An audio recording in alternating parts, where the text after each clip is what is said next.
തളിപ്പറമ്പ് പ്രാഥമിക സഹകരണ കാർഷിക ഗ്രാമവികസന ബാങ്ക് നടപ്പ് സാമ്പത്തിക വർഷം 200 കോടി രൂപ വായ്പ നൽകും. കാർഷികേതര വാഹന ഭവന നിർമ്മാണ സ്വർണ്ണപ്പണയ മേഖലയിലാണ് ഹ്രസ്വകാല വായ്പകൾ നൽകുന്നത്. 2024-25 സാമ്പത്തിക വർഷത്തിൽ സംസ്ഥാന തലത്തിൽ റിക്കവറിയിലും വായ്പാ വിതരണത്തിലും മികച്ച നേട്ടം കൈവരിച്ച തളിപ്പറമ്പ് പ്രാഥമിക സഹകരണ കാർഷിക ഗ്രാമവികസന ബാങ്കാണ് നടപ്പ് സാമ്പത്തിക വർഷത്തിൽ 200 കോടി രൂപ വായ്പ നൽകുന്നത്. ബാങ്ക് റിക്കവറിയിൽ സംസ്ഥാന തലത്തിൽ 1ാം സ്ഥാനത്തും വായ്പാ വിതരണത്തിൽ 2ാം സ്ഥാനത്തുമാണ് തളിപ്പറമ്പ് പ്രാഥമിക സഹകരണ കാർഷിക ഗ്രാമവികസന ബാങ്ക്. വായ്പാ വിതരണത്തിൽ 1ാം സ്ഥാനത്തെത്താനുള്ള കർമ്മ പദ്ധതികളുടെ ഭാഗമായാണ് ഈ നടപ്പ് സാമ്പത്തിക വർഷത്തിൽ 200 കോടി രൂപ വായ്പ നൽകുന്നതെന്ന് പ്രസിഡന്റ് എം കരുണൻ പറഞ്ഞു. 25-26 സാമ്പത്തിക വർഷം 200 കോടി പുതിയതായി വായ്പ നൽകാൻ ഉദ്ദേശിക്കുകയാണ്. തളിപ്പറമ്പ് പ്രാഥമിക ബാങ്ക് ചരിത്രത്തിലാദ്യമായി കഴിഞ്ഞ സാമ്പത്തിക വർഷം കേരളത്തിലെ വായ്പാ തിരിച്ചടവിൽ 1ാം സ്ഥാനം നേടുകയുണ്ടായി.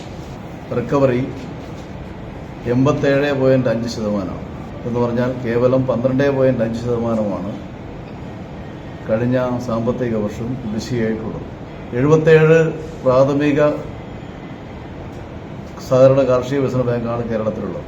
ആ 77 ബാങ്കുകളിൽ ഇപ്പോൾ 1ാം സ്ഥാനത്ത്, റിക്കവറി 1ാം സ്ഥാനത്ത് തളിപ്പറമ്പ് ബാങ്കാണ്.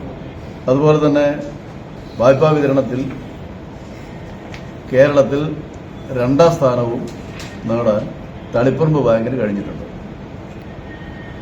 ഇത് അത്യപൂർവമായ ഒരു നേട്ടമായിട്ടാണ് വിലയിരുത്തപ്പെടുന്നത്.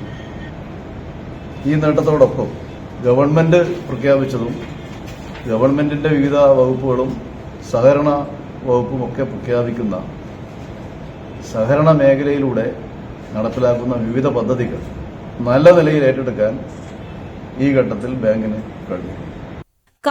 കാർഷികേതര വാഹന ഭവന നിർമ്മാണ സ്വർണ്ണപ്പണയ മേഖലയിലാണ് ഹ്രസ്വകാല ദീർഘകാല വായ്പകൾ നൽകുന്നത്. ബാങ്കിന്റെ തളിപ്പറമ്പ്, ആലക്കോട്, കാർത്തികപുരം, നടുവിൽ, ശ്രീകണ്ഠാപുരം, മയിൽ ശാഖയിലുള്ളവർക്ക് വായ്പ ലഭ്യമാകും. കൂടാതെ ബാങ്കിന്റെ A ക്ലാസ് മെമ്പർമാരുടെ മക്കളിൽ SSLC, +2 പരീക്ഷകളിൽ മുഴുവൻ വിഷയങ്ങളിലും A+ നേടിയവരെ ക്യാഷ് അവാർഡും മൊമെന്റോയും നൽകി അനുമോദിക്കുന്നുമുണ്ട്.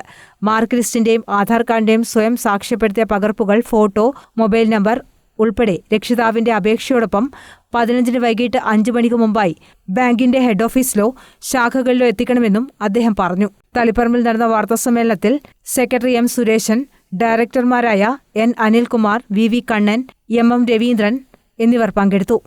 News bureau, Taliparamba.